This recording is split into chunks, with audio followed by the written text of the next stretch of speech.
তাহলে মিসকিনদেরকে খানা না দেওয়া, অপরকে নিরুৎসাহিত করা, এটা কাফেরদের অভ্যাস। কাদের অভ্যাস? একটু জোরে বলেন না, কাদের অভ্যাস? কাফেরদের অভ্যাস।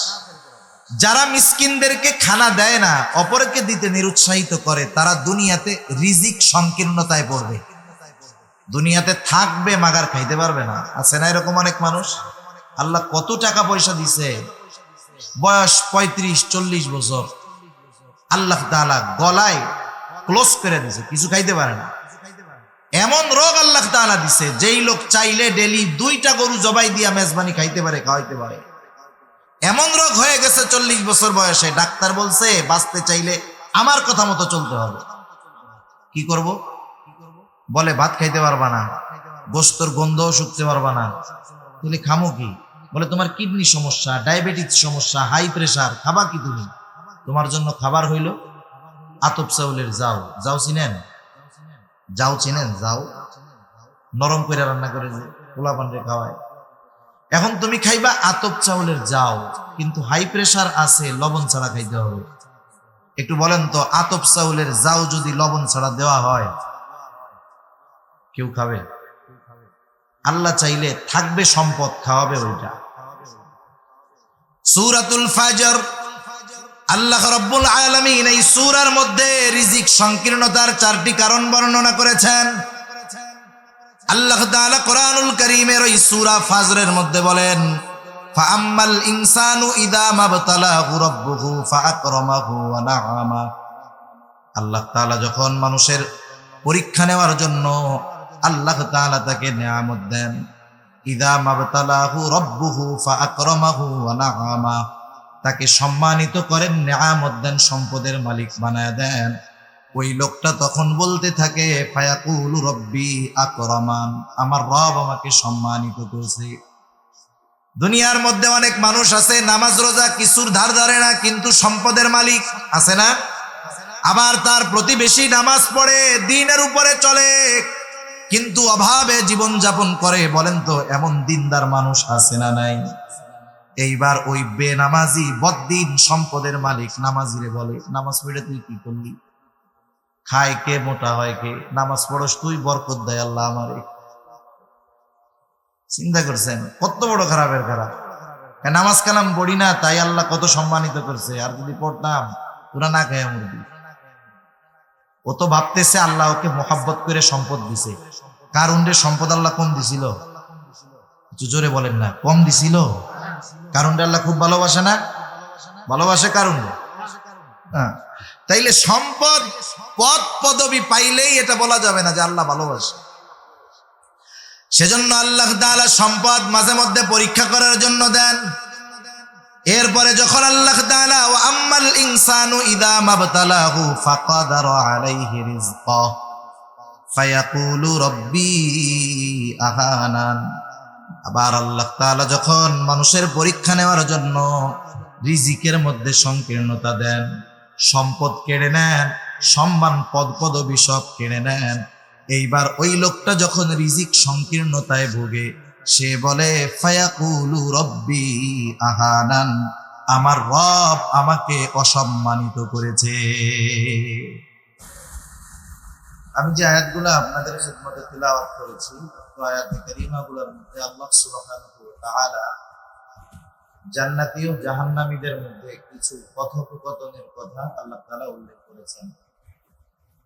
প্রথমত প্রশ্ন হতে পারে যে আমরা তো এখনো আছি দুনিয়াতে, এখনো তো জান্নাত জাহান্নাম কারোর জন্য নির্ধারিত হয় নাই, তাহলে আল্লাহ তাআলা এত আগেই জান্নাতি আর জাহান্নামীদের মধ্যে কথাবার্তা আমাদের কাছে জানায় দিলেন কেমনে?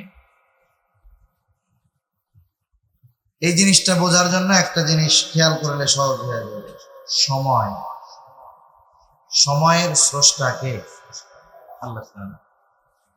আমাদের কাছে সময়টা 3 ভাগে বিভক্ত: অতীতকাল, বর্তমানকাল, ভবিষ্যৎকাল। ইংরেজিতে বলে পাস্ট, প্রেজেন্ট, ফিউচার। আমাদের কাছে কিছু সময় অতীতকাল, কিছু সময় বর্তমানকাল, আর কিছু ভবিষ্যৎকাল। কিন্তু আল্লাহ তাআলার কাছে সময় 3 ভাগে বিভক্ত নয়। আল্লাহ তাআলার কাছে সব বর্তমান। আমাদের কাছে যেটা অতীত, আল্লাহ তাআলার কাছে বর্তমান। আমাদের কাছে যেটা ভবিষ্যৎ, অর্থাৎ যেই সময়ের অবস্থা খবর আমরা জানি না, আল্লাহ তাআলার কাছে সেটাও বর্তমান। সুবহানাল্লাহ। আল্লাহ তাআলার কাছে অতীত বর্তমান আমাদের হিসাবে যত কিছু ঘটেছে, ঘটছে, ঘটবে, সব কিছুর খবর ইলম আল্লাহ তাআলার কাছে আছে। যেহেতু আল্লাহ তাআলার কাছে সময় সব বর্তমান, সেজন্য আমাদের কাছে যেটা এখনো হয় নাই সেটা আল্লাহ তাআলার সামনে উপস্থিত বর্তমান। এজন্য আল্লাহ তাআলা জান্নাতি আর জাহান্নামীদের মধ্যে কথাবার্তা কি হবে আমাদেরকে আল্লাহ তাআলা জানায় দিয়েছেন। কোরআনুল কারীমের মধ্যে আল্লাহ সুবহানাহু ওয়া তাআলা সুন্দরভাবে জানায় দিয়েছেন। জান্নাতীরা জাহান্নামীদেরকে জিজ্ঞাসা করছে, তোমরা জাহান্নামে আসার কারণ কি? জান্নাতি কারা হবে আর জাহান্নামী কারা হবে? ডানপন্থী যারা, তথা ডান হাতে আমলনামা প্রাপ্ত হবে যারা, জান্নাতি হবে তারা। বাম হাতে আমলনামা পাবে যারা, জাহান্নামী হবে তারা। কিয়ামতের ময়দানে একটা মানুষের সবচেয়ে বেশি চিন্তার যে সময়গুলা, এর মধ্যে একটা সময় হলো যখন আমলনামা মানুষের কাছে পৌঁছায় দেওয়া হবে। আল্লাহ সুবহানাহু ওয়া তাআলা আমাদের প্রত্যেকের দুনিয়াতে যে আমল আমরা করছি, সেই আমলগুলা ফাইল আকারে, বোঝানোর জন্য বলতেছি, ফাইল আকারে আমাদের প্রত্যেকের কাছে পৌঁছায়। সুবহান। দুই কাঁধের দুই ফেরেশতা লিখতেছে, আর একজন ফেরেশতা আমাদের কথাগুলা সংরক্ষণ করতেছে, সব ফাইল আকারে আছে। কিয়ামতের দিন আল্লাহ তাআলা আমলনামা ছেড়ে দিবেন। যার যেই ফাইল, যার যেই আমলনামা যথাযথভাবে তার হাতের মধ্যেই এসে পৌঁছাবে। কেউ ডান হাতে পাবে, কেউ বাম হাতে পাবে। যারা ডান হাতে পাবে এরা আনন্দিত হয়ে যাবে। আল্লাহ তাআলা কোরআনুল কারীমের মধ্যে বলেন, فَأَمَّا مَنْ أُوتِيَ كِتَابَهُ بِيَمِينِهِ فَيَقُولُ هَاؤُمُ اقْرَءُوا كِتَابِيَهْ। আল্লাহ রাব্বুল আলামিন বলেন, فَأَمَّا مَنْ أُوتِيَ كِتَابَهُ بِيَمِينِهِ, ডান হাতে যে কিতাব পেয়ে যাবে, আমলনামা পেয়ে যাবে, ফায়াকুলু হাউম ইকরাউ কিতাবিয়া, সে আনন্দে মানুষদেরকে বলবে, এই যে আমার আমলনামা পড়ো, আমার আমলনামাটা পড়ো। ছোটবেলায় আমরা যখন স্কুলে পরীক্ষা দিতাম, আমাদের সময় পরীক্ষার প্রশ্ন যেই উত্তরপত্রের মধ্যে লিখতাম, আমাদেরকে ওই উত্তরপত্রটা ফেরত দেওয়া হতো বাসায় নিয়ে দেখানোর জন্য। যার পরীক্ষা ভালো হতো 100-র মধ্যে 80, 90, 95, 95, 100 পাইত। ও বন্ধুদেরকে দেখাইতো আর বলতো, দেখো আমি কত সুন্দর উত্তর লিখেছি, 100-র মধ্যে 90 পেয়ে গেছি। আর যার পরীক্ষায় ফেল, ওর খাতাটাও কাউকে দেখাইতে চাইতো না। ও খাতাটা লুকায় রাখতো, বাড়িতেও গোপন করতো। বাড়ি থেকে বারবার জিজ্ঞাসা করে, তুই অঙ্ক খাতা দিছে নাকি? বলে না, এখনো দেয় না। কারণ কি করছে? ফেল করছে। আনন্দে আমরা যেমন ওই প্রশ্নের উত্তরপত্রটা দেখাই, আমলনামা ডান হাতে পাবার পর আনন্দে সে বলবে, এই আমার আমলনামা তোমরা পড়ো। এখন সে আমলনামা ডান হাতে পাওয়ার কারণটা সে বর্ণনা করবে।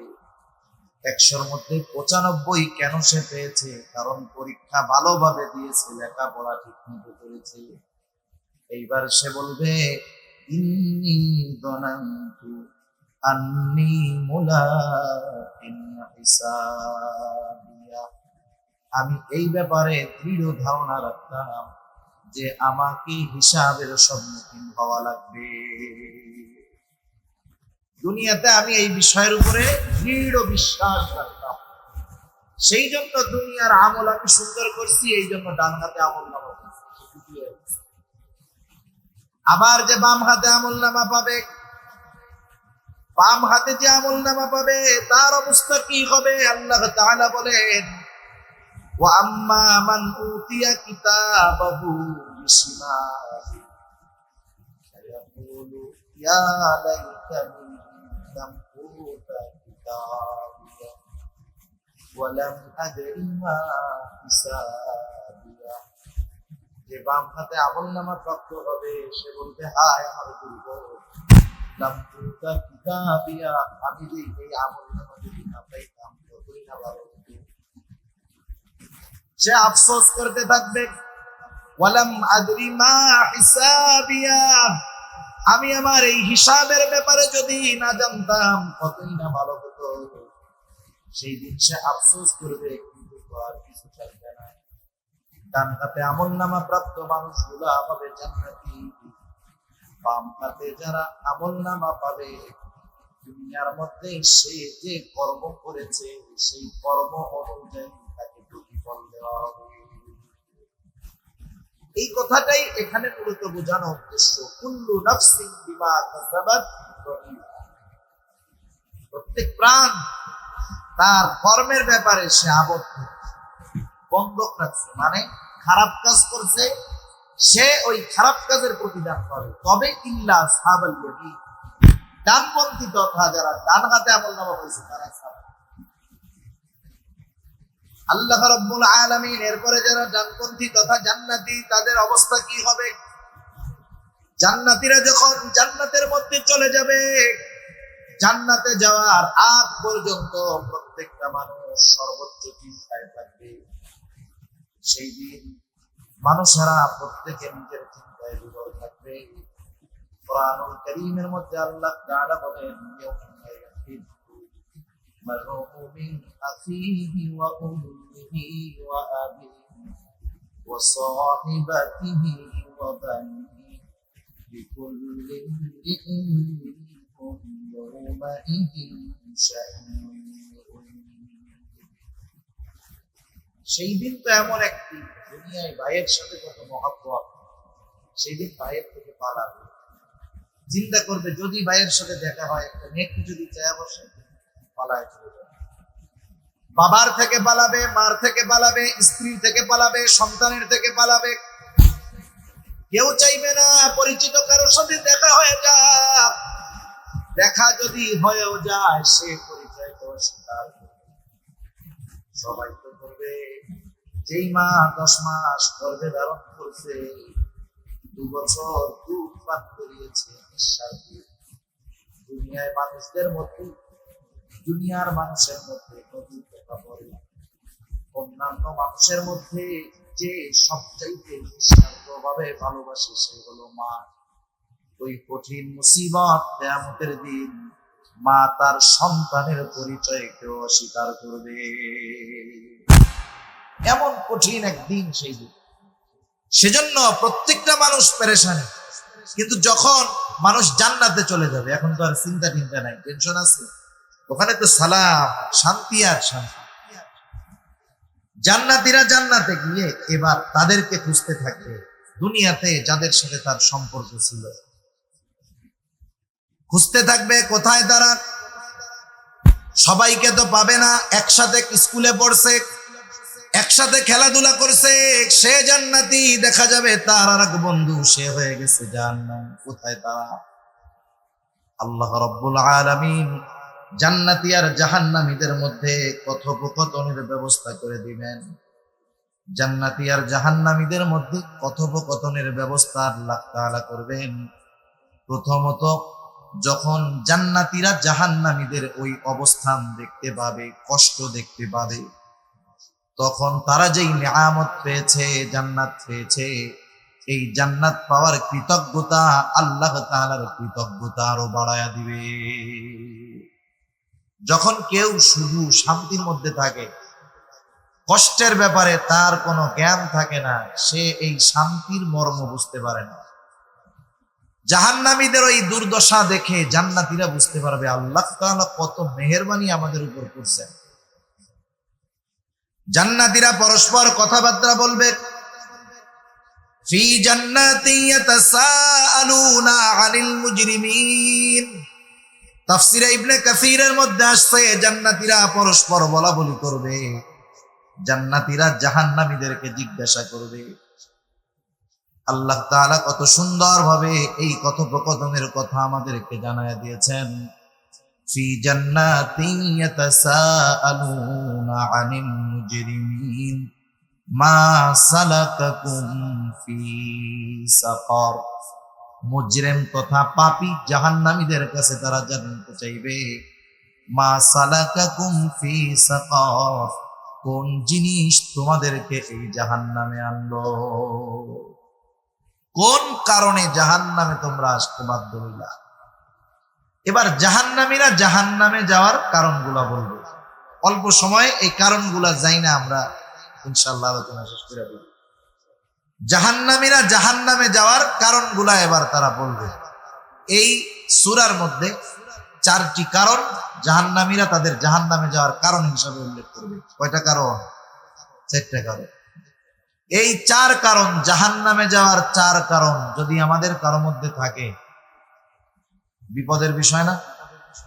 সেজন্য ওই 4 কারণ যদি আমাদের কারো মধ্যে থাকে, ওই মন্দ কারণগুলো বের করতে হবে, নাইলে বলা যায় না এই কারণে আল্লাহ না করুন জাহান্নামে যাওয়া লাগবে।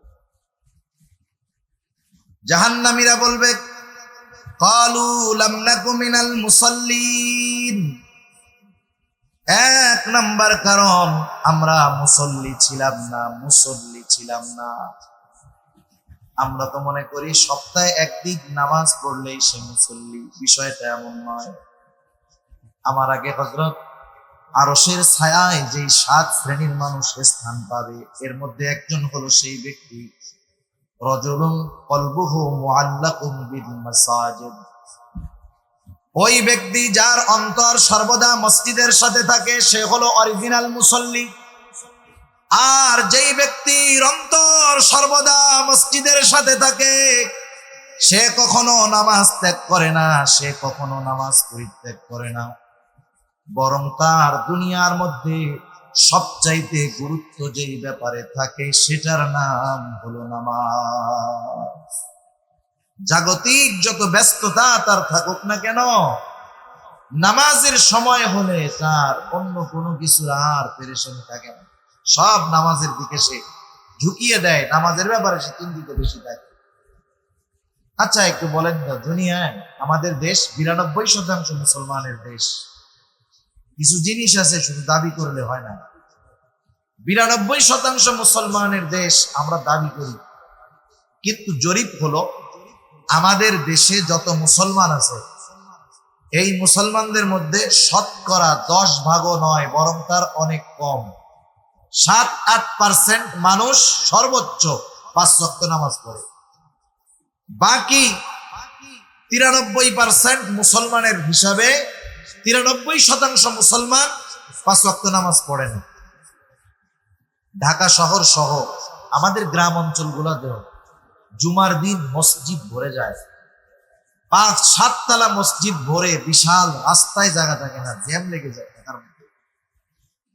যেই মসজিদে জুমার সময় 7 তলা ভরে, রাস্তা ভরে গেছে সব, ওই মসজিদে আসরের নামাজে নিচের তলায় অর্ধেক ধরে না। অবস্থা কি চিন্তা করে? জুমার নামাজ এত মানুষ পড়ে, এরপরেও জরিপ হলো যে বাংলাদেশে অর্ধেক মুসলমানও জুমার নামাজ পড়ে না। তার মানে হিসাবে আমরা মুসলমানের সংখ্যা যা, তার অর্ধেক ফুল ফিল বেনামাজি, জুমার নামাজও পড়ে না। এগুলো এমনি মুসল্লি তো হইতে পারে নাই, সাপ্তাহিক মুসল্লি হইতে পারে নাই। অথচ চিন্তা করে দেখেন নামাজ কত গুরুত্বপূর্ণ একটা ইবাদত। যে কথা বলতে চেয়েছিলাম, দুনিয়ার মানুষ যারা বেনামাজি, নামাজ পড়ে না, নামাজের গুরুত্বটা কিন্তু বোঝে, নামাজ যে ফরজ এটা বোঝে, কিন্তু নামাজ পড়ে না। এর কারণটা কি? আপনাদের বাজারে যারা বেনামাজি, জিজ্ঞাসা করবেন, ব্যবসায়ী যদি হয়, নামাজ পড়ো না কেন? বলে ভাই আসর, মাগরিব, এশা এই 3 ওয়াক্ত এমন এক ওয়াক্ত, এই টাইমে দোকানের মধ্যে ক্রেতা আসে বেশি, তাই না? তার মানে সে নামাজ না পড়ার কারণ হলো জীবিকা উপার্জন, রিজক অন্বেষণ করতে গিয়ে সে নামাজ পড়ে না। যেই ব্যক্তি রিক্সা চালায়, অটো চালায়, সিএনজি চালায়, জিজ্ঞাসা করেন নামাজ পড়ো না কেন, সে বলবে সময় পাই না, পেটের চিন্তা কইরাই তো অস্থির, কামাই রোজগার ভালো হয় না, নামাজ পড়বো কেমনে।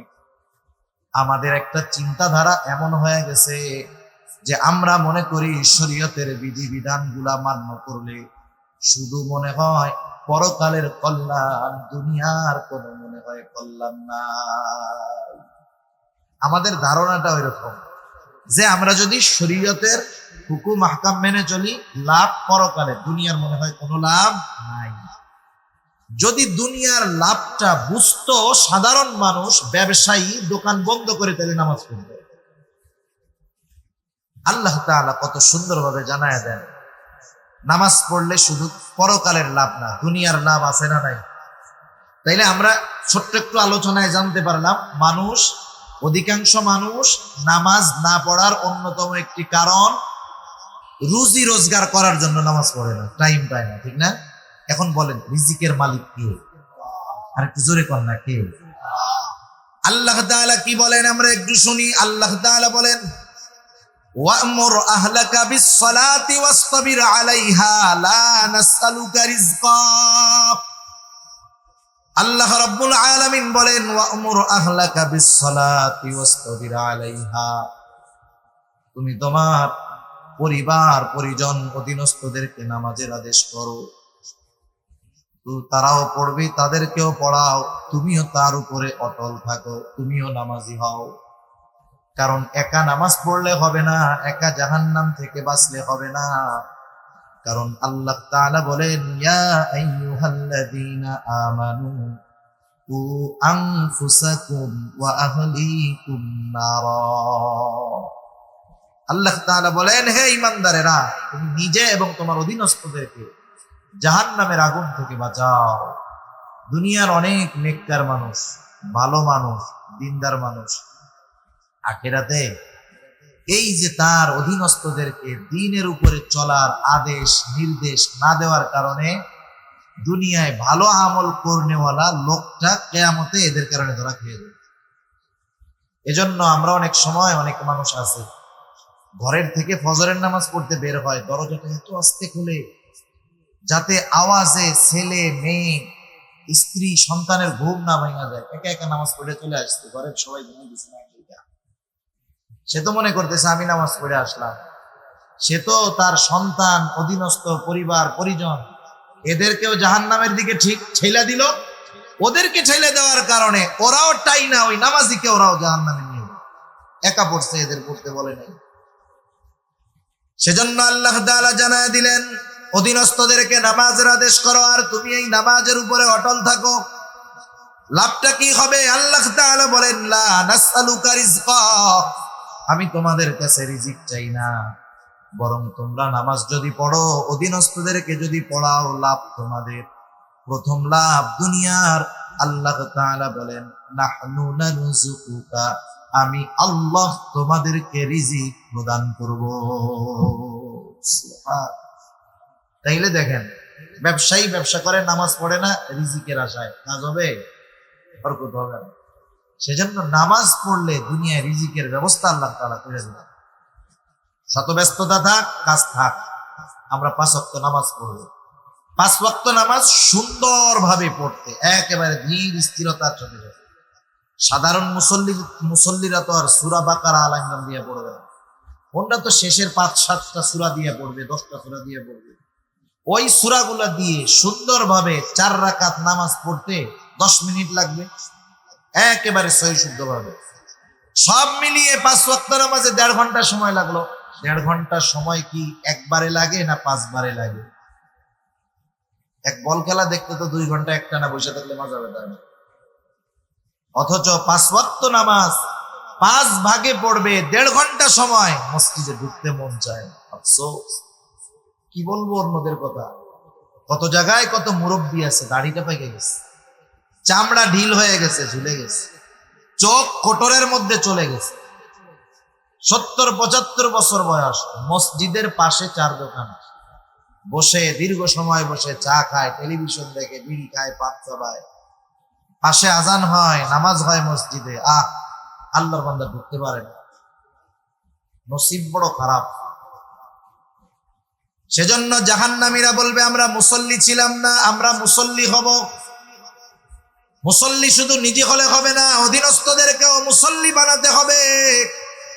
নামাজ কত বড় গুরুত্বপূর্ণ ইবাদত রাসূল আকরাম সাল্লাল্লাহু আলাইহি ওয়াসাল্লাম জানায় দেন, আস-সালাতু ইমাদুদ্দিন, মান আকামাস সালাতা ফাকাদ আকামাদ-দ্বীন ওয়া মান তারাকাহা ফাকাদ হাদামাদ-দ্বীন। নবীজি সাল্লাল্লাহু আলাইহি ওয়াসাল্লাম বলেন, নামাজ হলো দ্বীনের স্তম্ভ। মান আকামাস সালাহ, যে নামাজ কায়েম করে সে দ্বীন প্রতিষ্ঠা করে। সুবহানাল্লাহ। বলেন তো আপনাদের এলাকার বেনামাজি যারা মুসলমান ঘরের সন্তান, একজন দিনদার মানুষ গিয়ে যদি ওই বেনামাজি মুসলমানকে বলে চল আমরা দিন ধ্বংস করব, বেনামাজি ওরে যদি বলা হয় চল আমি আর তুই গিয়া দিন ধ্বংস করবো, বেনামাজি বলবে তুমি নামাজ পড়ে কি করলে, আগে পিটাবে ওরে, ঠিক না? বলে তুমি নামাজ পড়ো আবার দিন ধ্বংস করতে চাও।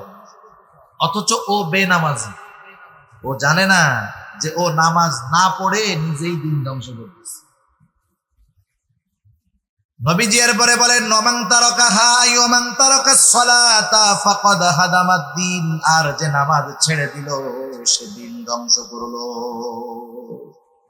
তাহলে বেনামাজি দিন ধ্বংসকারীদের একজন। চিন্তা করে দেখছেন বেনামাজির অবস্থা কত খারাপ। শুধু তাই না, রাসূলুল্লাহ সাল্লাল্লাহু আলাইহি ওয়াসাল্লাম জানায় দেন, আউয়ালু মা ইউহাসাবু বিহিল আবদু ইয়াউমাল কিয়ামাতিস সালাহ, কিয়ামতের দিন সর্বপ্রথম নামাজের হিসাব হবে। যার নামাজের হিসাবটা সহজ হয়ে যাবে, আল্লাহ রাব্বুল আলামিন তার বাকি হিসাবগুলা সহজ করে দিবে।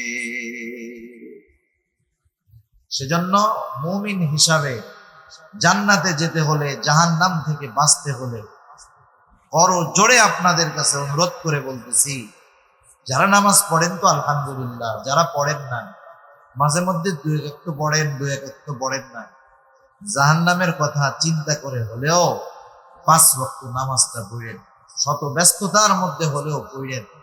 হয়তো প্রথম প্রথম কষ্ট লাগবে, এরপরে এক সময় অভ্যাস হবে, এরপরে এক সময় নামাজ না পড়লে আর ভালো লাগবে না, ঠিক কিনা বলেন? এখন পড়তে কষ্ট হইতেছে, আর এক সময় না পড়লে ভাল লাগবে না। তাহলে জাহান্নামীরা জাহান্নামে যাওয়ার প্রথম কারণ বলল, লাম নাকু মিনাল মুসাল্লিন, আমরা মুসল্লি ছিলাম না। নামাজ তো এমন এক ইবাদত, নামাজের মাধ্যমে আল্লাহ তাআলার সাথে বান্দা সবচাইতে নৈকট্য অর্জন করে। শুধু তাই না, দুনিয়ার প্রয়োজন নামাজের মাধ্যমে আল্লাহ তাআলার কাছ থেকেই প্রয়োজন মেটানো যায়।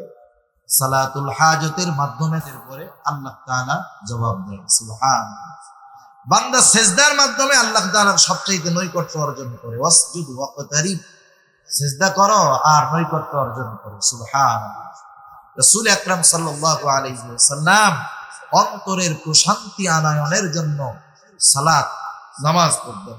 নবীজির নামাজের ইতিহাস বললে তো লম্বা সময় লাগবে, আমরা তো ফরজটাই ঠিক মতো বলি না। পড়বো তো ইনশাআল্লাহ, আল্লাহ তৌফিক দান করুন। যারা পড়ি তো আলহামদুলিল্লাহ, যারা পড়ি না তারা পড়বে। 2 নাম্বার কারণ হিসাবে জাহান্নামীরা বলবে, ওয়ালাম নাকুনু তুইমুল মিসকিন, আমরা মিসকিনদেরকে খানা প্রদান করতাম না, মিসকিনদেরকে খানা দিতাম না। স্বাভাবিকভাবে সাধারণভাবে যে কাউকে খানা খাওয়ানো এটা কিন্তু ফজিলতের কাজ। রাসূল আকরাম সাল্লাল্লাহু আলাইহি ওয়াসাল্লামের কাছে একজন এসে জিজ্ঞাসা করতেছে, আইয়ুল ইসলামি খায়র, ইসলামের মধ্যে উত্তম কাজ কোনটা? নবীজি সাল্লাল্লাহু আলাইহি ওয়াসাল্লাম ছিলেন উম্মতের রূহানি ডাক্তার। দেখা যায় তো একই প্রশ্ন একাধিক ব্যক্তি করেছে, কিন্তু এক এক জনের জন্য তিনি এক এক ধরনের উত্তর দিয়েছেন। এই ব্যক্তি প্রশ্ন করলো আইয়ুল ইসলামি খায়র, নবীজি সাল্লাল্লাহু আলাইহি ওয়াসাল্লাম বললেন, তুতঈমুত তাআম ওয়া তাকরাউস সালাম আলা মান আরাফতা ওয়া মান লাম তারিফ, তুমি খানা খাওয়াও, মানুষকে খানা খাওয়াও, আর পরিচিত অপরিচিত সবাইকে বেশি বেশি সালাম প্রদান করো। এ দুটা ইসলামে উত্তম কাজ। সাধারণভাবে খানা খাওয়ানো, কিন্তু এটা বুঝতে হবে যে সাধারণভাবে খানা খাওয়ানোর সিস্টেমটাও ঠিক হতে হবে। আপনাদের এলাকার খবর জানি না, এখন তো মানুষকে দাওয়াত দেয় পাবার আশায়। আগের মুরব্বীদের কাছে শুনছি, মুরব্বীদেরকে শেষ সময় দেখছি ওনাদের দূর সম্পর্কের আত্মীয়, রক্তীয় সম্পর্কের না, 5-6 প্যাঁচ দিয়া এরপরে খালাতো ভাই। আপন ভাই তো নাই, 5-7 প্যাঁচের পরে এরপরে কি খালাতো ভাই। ওই খালাতো ভাইয়ের মেয়ের বিবাহ, দাওয়াত দেয় নাই কেন? এই জন্য রাগ হয়েছে, কথা কয় না, অভিমান করছে। তোমার মেয়ে বিবাহ দিলে আমাকে দাওয়াত দিলাম, রাগ হয়েছে। আর এই জামানায় যাকে দাওয়াত দেওয়া হয়, দাওয়াত দিলে খুশি তো বহুত দূর, টেনশনে পড়ে যায়। যে কমিউনিটি সেন্টারে সব আটকাইয়া খাওয়াইয়া দাওয়াইয়া পাশে সামনে টেবিল নিয়ে বসে থাকবে, টাকা না দিয়ে উপায় আছে? এই জামানায় মানুষ দাওয়াত দেও বাইসা বাইসা, যাদেরকে দাওয়াত দিলে বড় বড় নোট দিবে এদেরকে দাওয়াত। এই দাওয়াত খাওয়ানোতে কোনো লাভ নেই, কারণ এই দাওয়াত তো প্রতিদানের আশায় খাওয়াইতেছে, ঠিক কিনা বলে? আরো কত খাওয়ানো আছে, সব খাওয়ানোর কথা সব জায়গায় কইতে হয় না। তা যাই হোক, এই একটাই বলি, প্রতিদানের আশায় যদি খাওয়ায় কোনো লাভ নাই।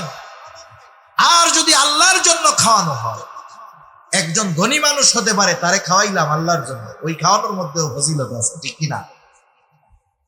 এটা সাহাবাদের একটা গুণ, তারা মানুষরে খানা খাওয়াইতেন প্রতিদানের আশায় নয়, এমনটাও আশা করতেন না। অনেক সময় আমরা বলি যে তার উপকার করলাম, প্রতিদান না দেয় না দিক, একটু ধন্যবাদও দিল না, আফসোস করি না আমরা এরকম?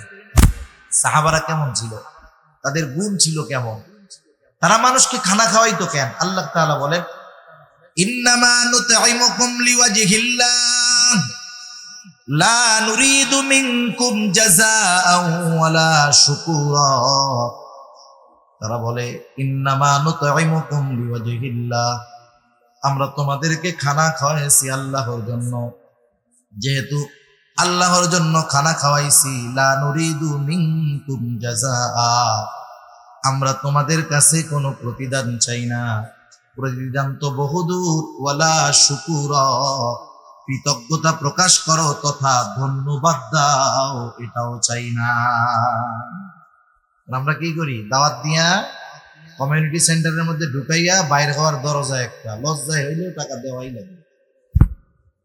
এই ধরনের দাওয়াত আত্মার সম্পর্ক বাড়ায় না, বরং এ ধরনের দাওয়াত ইউরোপ আমেরিকানদের সিস্টেম, তাদের কালচার।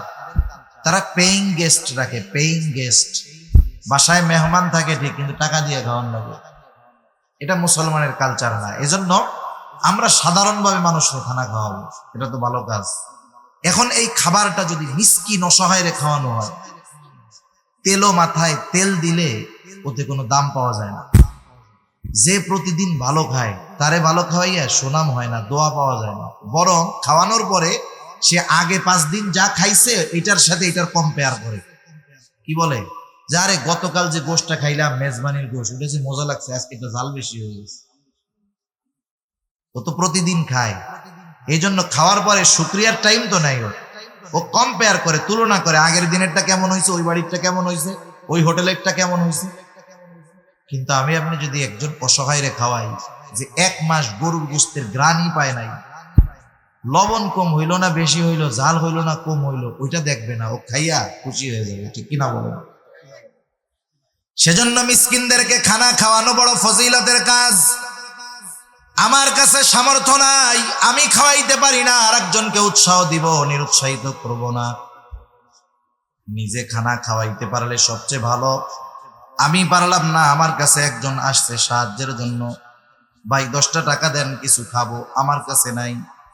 আমার বন্ধু পাশে আছে, আমি যদি তাকে বলি, বন্ধু তুমি তাকে 10টা টাকা দাও, সে যদি দেয়, আমি 10 টাকা দান না করেও শুধুমাত্র সুপারিশ করার কারণে তার দানের সমপরিমাণ সওয়াবের মালিক আমি হয়ে যাব। প্রথম আমি নিজে খাওয়াবো যদি পারি, না পারলে আরেকজনকে কি দিব? উৎসাহ দিব, নিরুৎসাহিত করব না। এই নিরুৎসাহিত করা হলো আবু জেহেল মার্কা কাজ। সূরা মাউনের শুরুতে কাফেরদের 3টা বদ অভ্যাসের কথা আল্লাহ তাআলা বলছেন। কাফেরদের তিন বদ অভ্যাসের মধ্যে একটা কি? ওয়ালা ইয়াহুদ্দু আলা তাআমিল মিসকিন, তারা মিসকিনদেরকে খানা দেয় না, বরং আরো কি করে? নিরুৎসাহিত করে। কতজন আছে এরকম? অভাব নাই এমন মানুষের, নিজে তো দিলই না, আর একজন যখন দিতে যায় বলে ওরে না দিয়ে আমারে দে, আমি একটা চা খাইয়ে দেব। একজন মানুষ যদি আমার আপনার কাছে কিছু চাইতে আসে, ধরেন সেই লোকটা ধোঁকাবাজ হতে পারে, আমি তার ব্যাপারে সুনিশ্চিতভাবে জানি না যে লোকটা ধোঁকাবাজ আসছে, আমি আমার নিয়ত ঠিক রাইখা তাকে যদি কিছু দিয়ে দেই, আশা করা যায় আমার নিয়তের কারণে সে ধোঁকা দিতে পারে, কিন্তু আমার নিয়তের কারণে আমি সওয়াব বঞ্চিত হব না। এরপরে আমার কাছে নাই, আমি তাকে উত্তম কথার দ্বারা ফিরাইয়া দিব, নাই বলে বিরক্ত হব না। কারণ যারা অসহায় এদেরও একটা আত্মমর্যাদা আছে। মনে করেন দুইজন মানুষ এক জায়গায় আছে, একজনের কাছে এসে সাহায্য চাইলো, বলে যে কিছু দেন, এই বেচারা রাগ হয়ে গেল, ধর তোমাদের জ্বালায় রাস্তাঘাটে চলা যায় না, রাগ হইয়া 100 টাকার নোট একটা দিয়ে দিল। সচরাচর সাধারণত রাস্তাঘাটে ভিক্ষা কয় টাকা? 10 টাকা 20 টাকা নয় দেওয়া হয়, 100 টাকা দেওয়া এটা বড় একটা ব্যাপার না? 100 টাকা দিছে, কিন্তু ব্যবহার করছে কি? খারাপ। পাশে আর একজনের কাছে গেছে, তার কাছে নাই, সে দিতে পারে নাই, সে সুন্দর ভাষায় বলছে, ভাই এখন তো আমার কাছে নাই, তুমি পরে যদি আসো দেখা করো, ইনশাল্লাহ আমি দিব, আইসো। হ্যাঁ, সুন্দর একটা হাসি দিল, কিন্তু দিতে পারলো না। বলেন তো ওই গরিব মানুষ খারাপ আচরণকারীর 100 টাকা পেয়ে নাকি ওই লোকটা দেয় নাই তার সুন্দর আচরণ পেয়ে খুশি হবে? সুন্দর আচরণে খুশি হবে। এজন্য উত্তম কথা, উত্তম আচরণ এটাও একটা ভালো কাজ। তাহলে মিসকিনদেরকে খানা না দেওয়া, অপরকে নিরুৎসাহিত করা, এটা কাফেরদের অভ্যাস। কাদের অভ্যাস? একটু জোরে বলেন না, কাদের অভ্যাস? কাফেরদের অভ্যাস। যারা মিসকিনদেরকে খানা দেয় না, অপরকে দিতে নিরুৎসাহিত করে, তারা দুনিয়াতে রিজিক সংকীর্ণতায় পড়বে, দুনিয়াতে থাকবে মাগার খাইতে পারবে না। আছে না এরকম অনেক মানুষ? আল্লাহ কত টাকা পয়সা দিছে, বয়স 35-40 বছর, আল্লাহ তাআলা গলায় ক্লোজ করে দিছে, কিছু খাইতে পারে না। এমন রোগ আল্লাহ তাআলা দিছে, যেই লোক চাইলে ডেলি 2টা গরু জবাই দিয়া মেজবানি খাইতে পারে, খাওয়াইতে পারে। এমন রোগ হয়ে গেছে 40 বছর বয়সে, ডাক্তার বলছে বাঁচতে চাইলে আমার কথা মতো চলতে হবে। কি করব? বলে ভাত খাইতে পারবা না, গোস্তর গন্ধও শুকতে পারবা না, তুমি খামো কি? বলে তোমার কিডনি সমস্যা, ডায়াবেটিস সমস্যা, হাই প্রেসার, খাবা কি তুমি? তোমার জন্য খাবার হইল আতপ চাউলের জাউ। জাউ চিনেন? জাউ চিনেন? জাউ নরম করে রান্না করে যে পোলা পান্ডে খাওয়ায়। এখন তুমি খাইবা আতপ চাউলের জাউ, কিন্তু হাই প্রেসার আছে, লবণ ছাড়া খাইতে হবে। একটু বলেন তো, আতপ চাউলের জাউ যদি লবণ ছাড়া দেওয়া হয়, কেউ খাবে? আল্লাহ চাইলে থাকবে সম্পদ, খাওয়াবে ওইটা। সূরাতুল ফাজর, আল্লাহ রাব্বুল আলামিন এই সূরার মধ্যে রিজিক সংকীর্ণতার 4টি কারণ বর্ণনা করেছেন।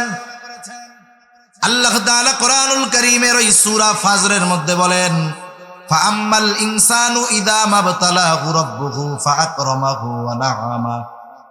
আল্লাহ তাআলা যখন মানুষের পরীক্ষা নেওয়ার জন্য আল্লাহ তাআলা তাকে নিয়ামত দেন, ইযা মাবতালাহু রাব্বুহু ফাআকরামাহু ওয়া নাআমা, তাকে সম্মানিত করেন, নিয়ামত দেন, সম্পদের মালিক বানায় দেন, ওই লোকটা তখন বলতে থাকে, ফায়াকুলু রব্বি আকরামান, আমার রব আমাকে সম্মানিত করেছে। দুনিয়ার মধ্যে অনেক মানুষ আছে, নামাজ রোজা কিছুর ধার ধারে না, কিন্তু সম্পদের মালিক আছে না? আবার তার প্রতিবেশী নামাজ পড়ে, দ্বীনের উপরে চলে, কিন্তু অভাবে জীবন যাপন করে। বলেন তো এমন দিনদার মানুষ আছে না নাই? এইবার ওই বেনামাজি বদ্দিন সম্পদের মালিক নামাজিরে বলে, নামাজ পড়ে তুই কি করলি? খায় কে, মোটা হয় কে? নামাজ পড়স তুই, বরকত দেয় আল্লাহ আমারে। চিন্তা করছেন কত বড় খারাপের খারাপ?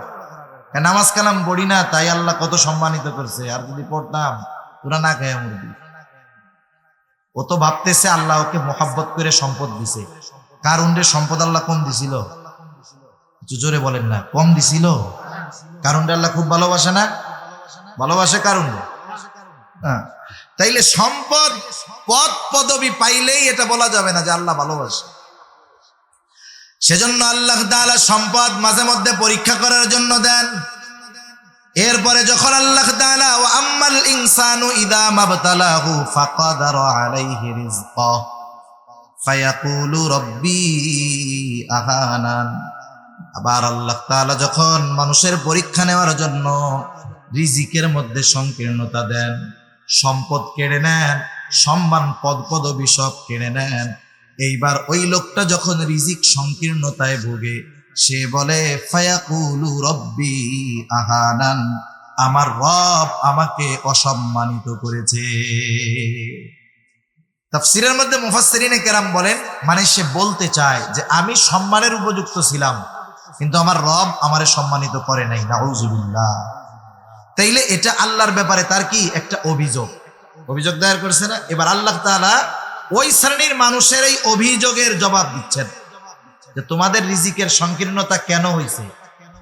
আল্লাহ তাআলা বলেন কাল্লা বাল্লা তুকরিমুনাল ইয়াতীম, আল্লাহ তাআলা বলেন কখনো নয়, বরং তোমাদের রিজিক সংকীর্ণতার অন্যতম কারণ হলো তোমরা ইয়াতীমকে সম্মান করো না, তথা ইয়াতীমের হক যথাযথভাবে আদায় করো না। এরপরে আল্লাহ তাআলা বলেন ওয়ালা তাহাদ্দুনা আলা তুআমিল মিসকিন, তোমরা মিসকিনদেরকে খানা দাও না, অপরকে নিরুৎসাহিত করো, নিজেও দাও না, এই কারণে তোমাদের রিজিক সংকীর্ণতা আসছে। তাইলে বিষয়টা আমাদের মাথায় রাখতে হবে, মিসকিনকে খানা না দেওয়া কাফেরদের স্বভাব, মিসকিন অসহায়দের খাবার না দেওয়া কাদের স্বভাব? কাফেরদের স্বভাব। মিসকিনদেরকে যারা খানা দেয় না, অপরকে উৎসাহিত করে না, নিরুৎসাহিত করে, এরা রিজিক সংকীর্ণতায় ভুগবে, রিজিক সংকীর্ণতায় ভুগবে। সুতরাং কেউ যদি চায় যে তার রিজিক প্রশস্ত হোক, রিজিক প্রশস্ত হোক, তাহলে সে মিসকিনদেরকে খানা খাওয়াবে। আমরা খানা খাওয়াবো ইনশাআল্লাহ। এরপরে জাহান্নামীরা তাদের জাহান্নামে যাওয়ার 3 নাম্বার কারণ হিসাবে বলবে আমরা অহেতুক মজলিসের মধ্যে, অনর্থক মজলিসের মধ্যে বসে সময় ক্ষেপণ করতাম। ওয়া কুন্না নাখুদু মাল খাইদিন, এই যে অনর্থক মজলিসগুলা প্রত্যেক বাজারে চায়ের দোকানে আছে না? না, চার দোকানের মজলিস, ওই জায়গায় উকিল, ব্যারিস্টার, ইঞ্জিনিয়ার, ডাক্তার সব পাওয়া যায়, রাজনীতিবিদ, কূটনীতিবিদ, সমাজনীতিবিদ সবাই ওই জায়গায় থাকে। চার দোকানে একসাথে সবগুলা পাওয়া যায়। দুনিয়ার যত গীবতের মজলিস, মিথ্যা কথার মজলিস, এই চার দোকানগুলো। আবার চায়ের দোকানে যদি টেলিভিশন না থাকে, ও দোকানের ব্যবসা শেষ। চিন্তা করে দেখেন, এই যে মজলিসগুলার মধ্যে আমরা বসি, এই মজলিসগুলা জীবনের দুনিয়ার উপকার আছে এই মজলিসে, আখেরাতের উপকার আছে।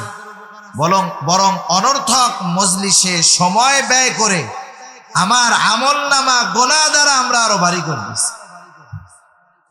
হাকিমুল উম্মাত আশরাফ আলী থানভী রহমাতুল্লাহি আলাইহি এজন্য বলতেন যে তোমরা অনর্থক মজলিসে তো বসবাই না, বরং অনুপস্থিত কোন ব্যক্তির প্রশংসাও তোমরা তোমাদের মজলিসের মধ্যে করবা না। কারণ আপনার মসজিদের ইমাম সাহেব সব মুসল্লির কাছে ভালো না, উনি যদি যুগশ্রেষ্ঠ আল্লাহর ওলিও হয়। মসজিদের ইমাম সাহেব যদি যুগশ্রেষ্ঠ আল্লাহর ওলি হয়, ওই এলাকার সবার কাছে উনি ভালো হবে না। মুসল্লি 5 জন ইমাম সাহেবের অনুপস্থিতিতে ইমাম সাহেবের ব্যাপারে বলতেছে। একজন বলে আলহামদুলিল্লাহ, আমাদের ইমাম সাহেব খুব মুত্তাকি মানুষ। আরেকজন বলে আলহামদুলিল্লাহ, তিলাওয়াতটাও ভালো, বয়ানটাও ভালো করে। এখন আরেকজন আছে, তার ইমামকে ভালো লাগে না। আমার যারে ভাল লাগে না, তার প্রশংসা শুনলে আমার মধ্যে তো অবস্থা খারাপ হয়ে গেছে, ও আর সহ্য করতে পারতেছে না। বলে এত কথা বইলো না, এত ভালো না, কত কিছুই আছে তোমরা জানো না, আমি জানি, এই জানি। এখন বলেন, শুরু হয়েছিল প্রশংসা দিয়ে, আস্তে আস্তে যাচ্ছে গীবতের দিকে, আস্তে আস্তে এটা অপবাদের দিক যাবে। সেজন্য অনর্থক মজলিস গুলা ত্যাগ করার দরকার, দ্বীনি মজলিসে সময় দেওয়ার দরকার। আপনার হাতে অফুরন্ত সময় আছে, কোরআন শরীফ পড়েন, কোরআন শরীফ পড়তে পারি না, আশেপাশে মাদ্রাসা আছে, হেফজখানায় যাইয়া পাশে বসে বসে তিলাওয়াত শুনেন। আলেম ওলামার এলাকা ভরপুর চট্টগ্রাম, ওলামা ইকরামের সাথে বসে কিছু সময় দেন, ইমাম সাহেবের কাছে বসে একটু সময় দেন, মসজিদে একটু বেশি সময় বসে থাকেন, কিছু পড়ার দরকার নাই, এমনিই বসে থাকেন। সেজন্য সময় এটা দামি এক নেয়ামত। এই সময়গুলা যদি অহেতুক অনর্থক মজলিসে আমরা ব্যয় করি, এগুলা আমাদের পাপের কারণ হবে, জাহান্নামে যাওয়ার কারণ হয়ে দাঁড়াবে। তাহলে জাহান্নামীরা জাহান্নামে যাওয়ার 4টি কারণ বর্ণনা করেছে। 1 নাম্বার কারণ, লাম নাকু মিনাল মুসাল্লিন। তারা বলবে আমরা মুসল্লি ছিলাম না, আর আমরা মুসল্লি হব। ওয়ালাম নাকু নুতাইমুল মিসকিন, আমরা মিসকিনদেরকে খানা দিতাম না, আমরা মিসকিনদেরকে খানা দিব। ওয়া কুন্না নাখুদু মাল খাইদিন, আমরা অনর্থক মজলিসের মধ্যে সময় ব্যয় করতাম, আমরা অনর্থক মজলিস থেকে বেঁচে থাকব। 4 নম্বর কারণ হিসাবে তারা বলছে ওয়া কুন্না নুকাযযিবু বিয়াউমিদ্দিন। কারো মধ্যে যদি আগের 3টা দোষ থাকে, ঈমান যদি ঠিক থাকে, এই 3 দোষ থাকে, নামাজ পড়ে নাই, মিসকিনদের খানা দেয় নাই, অনর্থক মজলিসে বসছে, কিন্তু একটু হইলেও ঈমান নিয়ে মরতে পারছে, সে তো অপরাধের শাস্তি ভোগ করার পর একটা সময় ঈমানের কারণে জান্নাতে যাবে। কিন্তু 4র্থ ত্রুটি যদি কারো মধ্যে থেকে যায়, সে আর কাজ হবে না, অনন্তকাল জাহান্নামে থাকতে হবে। কারণ কিয়ামতের প্রতি বিশ্বাস রাখা ঈমানের 6 স্তম্ভর একটি। ঈমানের ভিত্তি 6টি, এর একটি হলো পরকালের উপরে বিশ্বাস রাখা। আমরা ছোটবেলা মক্তবের মধ্যে পড়ছি, আমাদেরকে 7টা পড়ানো হইতো আর কি। আমানতু বিল্লাহি ওয়া মালাইকাতিহি ওয়া কুতুবিহি ওয়া রুসুলিহি ওয়াল ইয়াউমিল আখিরি ওয়াল কদরি খাইরিহি ওয়া শাররিহি মিনাল্লাহি তাআলা। শেষে একটু বাড়ায়া পড়াইতো ওয়াল বাসি বাদাল মাউত, মৃত্যুর পরে পুনরায় পুনরুজ্জীবিত হওয়ার পর, ওয়াল ইয়াউমিল আখিরি আর ওয়াল বাসি বাদাল মাউত। মূলত 2টা হলো 2 এর মধ্যে 1, 1 এর মধ্যে 2, এই 2টা একই জিনিস।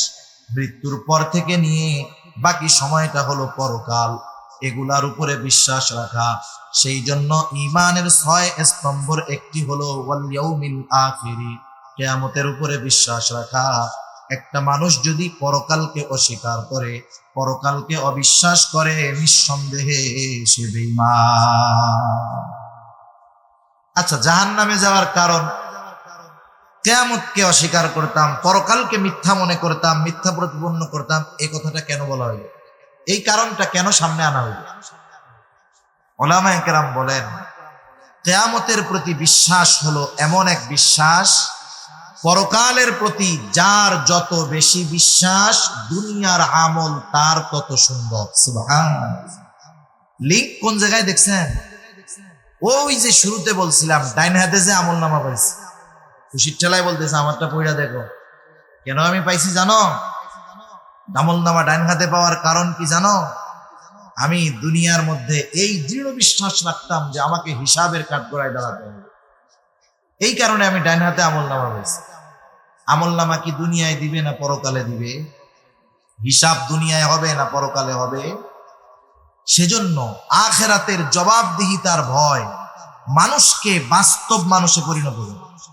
আল্লাহর সামনে জবাবদিহিতার ভয় মানুষের আমলকে সুন্দর করে। দুনিয়ার সিস্টেমটা দেখেন না, দুনিয়াতে যদি যেই এলাকায় যেই দেশে জবাবদিহিতা নাই, অপরাধের যথোপযুক্ত শাস্তি নাই, সম্ভবত অ্যারিস্টটল উনি বলেছেন, যেই সমাজে, যেই রাষ্ট্রে, যেই দেশে অপরাধীর যথাযথ শাস্তি হয় না, ওই সমাজে আইন করে অপরাধ নির্মূল করা যায় না।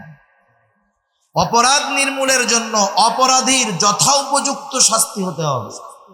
কিন্তু বর্তমান দুনিয়ার দিকে তাকান, শুধু বাংলাদেশ না, তামাম দুনিয়ার দিকে তাকান, 7 খুন করে সে রাজার হালে থাকে, কিন্তু মাসি একটা মাইরা সে এখন ফাঁসির অপেক্ষায় বসে রয়েছে জেলখানায়। দুনিয়ার অবস্থাটা এরকম। তাইলে বলেন, এ জায়গায় কি ইনসাফ আছে?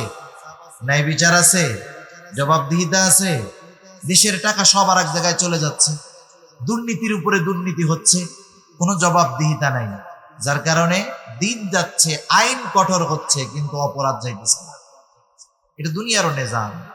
সেজন্য আখিরাতের জবাবদিহিতার চিন্তা, ভয়, ভীতি যখন আমাদের মধ্যে যথাযথভাবে ঢুকে যাবে, যে আমার জীবনের প্রত্যেকটা মুহূর্তের হিসাব আল্লাহর সামনে দিতে হবে, প্রত্যেকটা মুহূর্ত, সেকেন্ড না, মুহূর্তের হিসাব আমাকে আল্লাহর সামনে দিতে হবে, এই চিন্তা সর্বক্ষণ যার মধ্যে থাকবে, তার চরিত্র মানুষের সামনে যেমন হবে, মানুষের অন্তরালে একাকী তার চরিত্র সমান হয়ে যাবে। কারণ ওর চিন্তা থাকবে মানুষের সামনে অপরাধ করলেও আল্লাহর সামনে আমাকে হিসাব দিতে হবে। একেবারে একাকী ঘরের মধ্যে অন্ধকারেও যদি আমি অপরাধ করি, এর হিসাব জবাবদিহিতা আমাকে আল্লাহর কাছে দিতে হবে। সেজন্য আখিরাতের চিন্তা মানুষের আমলকে সুন্দর বানায়। আখিরাতের প্রতি বিশ্বাস যার যত বেশি, দুনিয়ায় তার আমলটা তত সুন্দর হয়, তার আমলটা তত ভালো হয়, দুনিয়ার জীবনটা তার তত গোছালো হয়। এখন ওরা বলতেছে এইভাবে তো চলতেছে জীবন, দুনিয়ার জিন্দেগি তো এভাবে চলতেছে, হায়াত তো এক সময় শেষ হবে, তাই না? মালাকুল মউতের আগমনের মাধ্যমে হায়াত শেষ হবে। এবার তারা বলতেছে হাত্তা আতানাল ইয়াকিন, এভাবে চলতেছে, একটা সময় দৃঢ় সত্য আমাদের কাছে চলে আসলো। ইয়াকিন এর অর্থ, এর উদ্দেশ্য হলো মাউত। আল্লাহ তাআলা কোরআনুল কারীমের আরেক জায়গায় বলেন ওয়া'বুদ রাব্বাকা হাত্তা ইয়াতিয়াকাল ইয়াকিন, আপনি আপনার রবের ইবাদত করেন কোন পর্যন্ত? হাত্তা ইয়াতিয়াকাল ইয়াকিন, দৃঢ় সত্যর আগমন পর্যন্ত, তথা মৃত্যুর আগ পর্যন্ত। এভাবে জীবন চলতেছে, একটা সময় মউত চলে আসছে, আমি আর ফিরে যেতে পারি নাই, ভালো কাজ করতে পারি নাই, তাওবা করতে পারি নাই, নেক আমল করতে পারি নাই। মৃত্যুর পরে যারা দুনিয়াতে ভালো কাজ করে না, গুনার কাজ করে, মৃত্যুর পরে আফসোস হবে, আকাঙ্ক্ষা হবে আবার দুনিয়ায় ফিরে আসতে যদি পারতাম, ভালো কাজ করতাম, আশা হবে, আকাঙ্ক্ষা হবে, কিন্তু দুনিয়ায় কি ফিরে আসা যাবে? ফিরে আসা আর যাবে না। সেজন্য আমরা দুনিয়াতে থাকতে থাকতেই ভালো কাজগুলা করতে হবে। জাহান্নামীদের জাহান্নামে যাওয়ার যে 4টি কারণ আমরা জানলাম, এগুলা যদি আমাদের মধ্যে থাকে, কারণগুলা বের করতে হবে।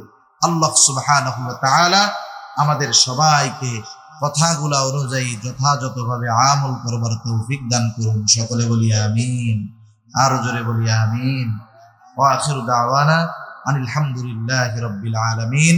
আসসালামু আলাইকুম ওয়া রাহমাতুল্লাহি ওয়া বারাকাতুহু। এই যে যুবকেরা প্রথমবার আয়োজন করছে।